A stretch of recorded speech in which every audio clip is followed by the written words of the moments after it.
Hey everyone, and welcome back to another episode of my GTA Online Diamond Casino Heist Mastery Guide. In this episode we will be covering the hacking, vault drilling, and the most efficient ways of doing them. Hacking is by far the most beneficial skill you can have in a heist team. A good hacker in the vault will allow you to either pick a less viable hacker so you have more take at the end of the heist, or allow you to have more time to grab the deposit boxes if you do choose a higher end hacker. Either way, a good hacker is going to equal more money. In order to practice hacking using the tips I give in this video, you will first need to purchase the Keypad as part of the extras on your heist prep board. It costs around $400,000, but it is worthwhile in my opinion. So there are two hacking minigames, the Fingerprint hack and the Keypad hack. We'll start with the Fingerprint hack since this is the one you will be required to do no matter what setups you do, as it's the hack they use for the doors in the vault of the casino. There are 4 different parts of the fingerprint that you have to correctly find to complete the hack, and there are a total of 4 different variations of fingerprints that are appearing on your screen right now.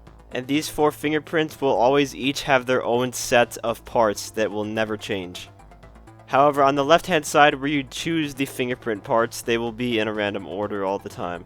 Now, instead of just telling you how to get better at this minigame, I thought it would be much easier to just show you my process. So right here is a screenshot of one of the fingerprints that I've color-coded the correct answers and stuck them to their matching parts on the actual fingerprint. And I've done this for each of the 4 fingerprints, and I want to briefly go through them before I bring up my main strategy for getting better at this. Starting off with this first one, there are parts at the bottom, the center, the right edge, and the top edge. Some of the parts overlap, which is fine. The second fingerprint has parts again at the bottom and the middle, and then on the bottom right and the right center.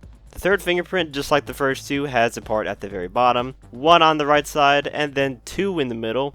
And the final fingerprint also happens to have a part located at the very bottom of the print, as well as 1 in the middle. This one happens to have 1 on the left side though, which is a little different from the others. And lastly, it's got 1 all the way up at the top of the print. So you may have noticed the commonality with the 4 fingerprints. They all have a selection that is at the very bottom of the fingerprint. So the first rule of thumb, pun entirely intended by the way, is to look at the very bottom when you start this hack. And then once you figure out which one it is, which design is at the bottom, then look at the middle. Fingerprint 4 has a very distinct middle, so that one should be pretty easy to see. Once you get the middle down, then you want to look towards the edges of the print because those are the most probable locations for the last 2 selections to be at.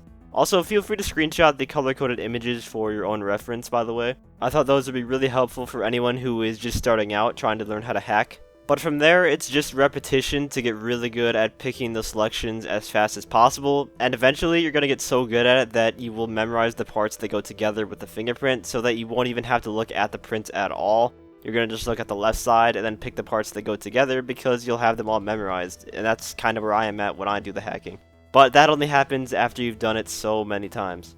Some general tips about the fingerprint hack: you're only allowed to get 6 wrong, and that is indicated by the red squares on the right hand side of the screen, and these will deplete as you keep getting them wrong.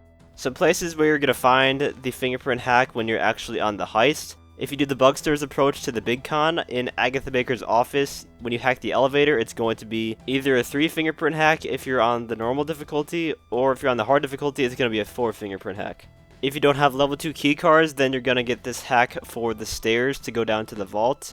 And the last place you see this hack is obviously in the vault when you try to open the doors. And on normal difficulty, there's just going to be 1 fingerprint for these. And then on the hard difficulty, there's going to be 2 fingerprints that you have to solve. So it's going to take you a tad bit longer on the harder difficulties, so just keep that in mind.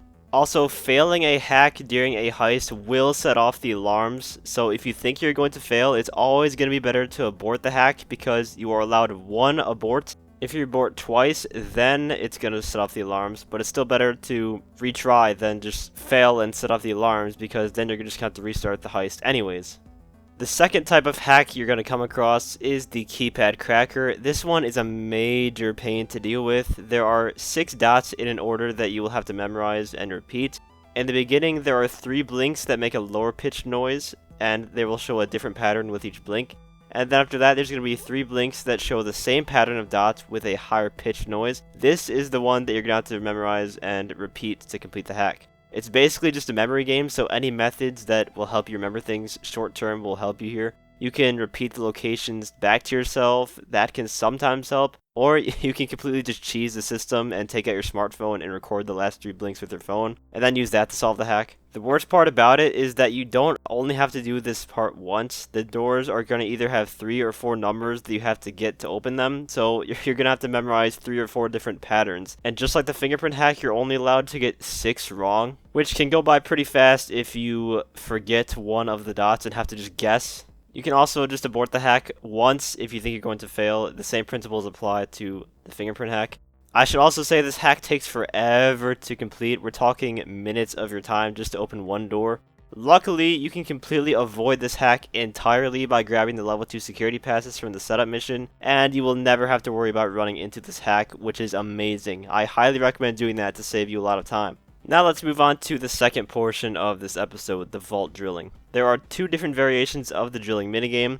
The first one is essentially a revamped version of the one we got way back in 2015 with the Fleece Job heist. You have to drill through 4 discs or 6 discs if you're on hard mode with the standard drill. And this is done by lightly pushing up on the left analog stick while you push down all the way on the right trigger. If you push too far on the left stick, the drill will overheat and not catch on to the lock. It's really straightforward and doesn't require much technique after that. Just do it a few times, practice it, and you'll be fine.